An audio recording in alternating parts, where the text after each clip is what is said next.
Pour cette journée de lancement, nous aurons droit à 2 entretiens. Le premier entretien portera sur la problématique de l'enseignement à distance.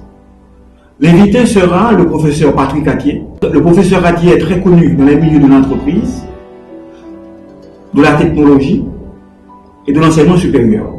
Il est le directeur de l'École supérieure d'infotronique d'Haïti, ESI. Je souhaite à tout un chacun de vous bonne écoute.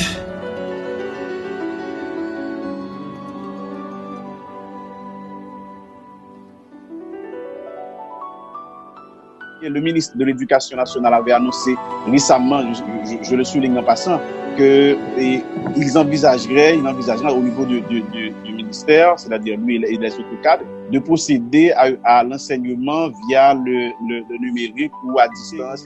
Qu'est-ce qui explique vraiment cet engouement aujourd'hui pour ce modèle d'enseignement?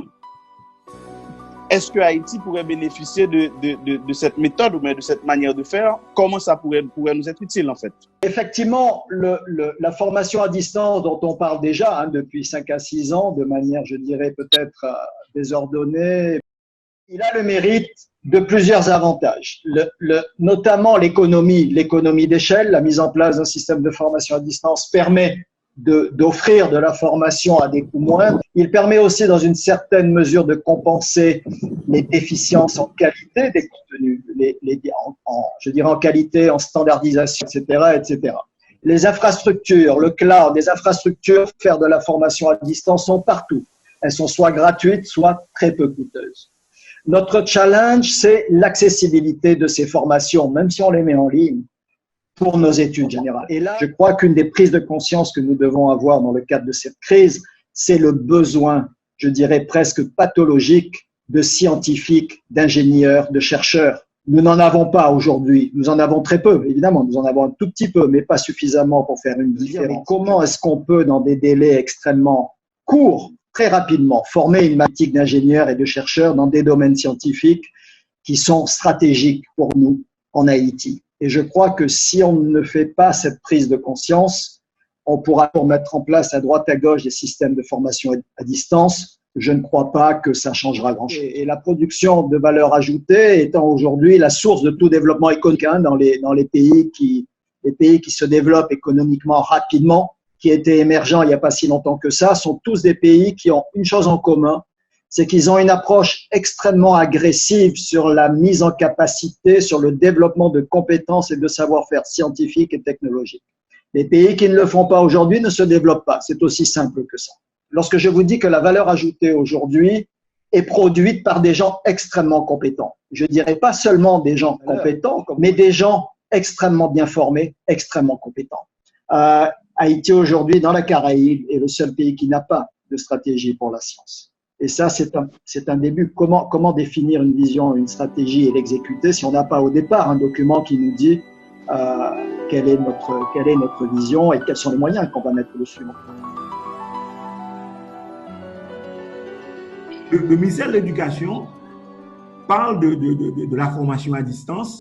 La question est de savoir, est-ce que Haïti, dans les circonstances actuelles, peut vraiment miser sur l'e-learning pour assurer la continuité pédagogique? Le défi, c'est l'infrastructure. Chaque fois que nous avons à mettre en place un projet technologique, on se heurte aux problèmes d'infrastructure. Et les problèmes d'infrastructure, en ce qui nous concerne, ils sont de 3 ordres. Le premier, c'est l'énergie. C'est le plus gros problème. On a parlé un peu à nos étudiants ici. On a essayé de voir un peu quelle est leur situation. Depuis quelques mois, beaucoup de nos étudiants nous disent « mais moi, j'ai 1 heure, 2 heures de courant par jour et encore, j'ai des jours où j'ai pas de courant du tout ». Donc, mettez en place des systèmes de formation à distance bien élaborés et tout, avec tout ce qu'il faut du côté de l'université, c'est bien, mais vous risquez d'avoir un très fort pourcentage de votre population étudiante qui n'y a pas accès. Le deuxième problème, c'est la connectivité, qui est un moins gros problème, parce que ce problème peut être mitigé par l'utilisation d'équipements qui contiennent des contenus qui permettent à l'étudiant de travailler chez lui sans avoir à se connecter sur Internet, en tout cas dans une certaine mesure. Le troisième problème, c'est celui du matériel. En ce qui nous concerne, dans les expériences qu'on a faites, on parlait d'informatique, donc il fallait quand même que les apprenants et du matériel. Le profil type de l'étudiant que nous avons, tous n'ont pas les moyens de s'acheter un ordinateur. Donc, quelque part, si on met en place des systèmes de formation à distance qui font que les étudiants vont travailler de chez eux et ne vont pas venir dans les laboratoires des universités, etc., il faut qu'ils aient du matériel chez eux. Les universités ne peuvent pas seules, n'ont pas les moyens seuls de résoudre ces problèmes. Ce sont des problèmes qui ne peuvent être résolus qu'en collaboration avec les décideurs politiques, parce que ce sont des politiques d'État qui doivent être mises en place derrière par rapport à ça.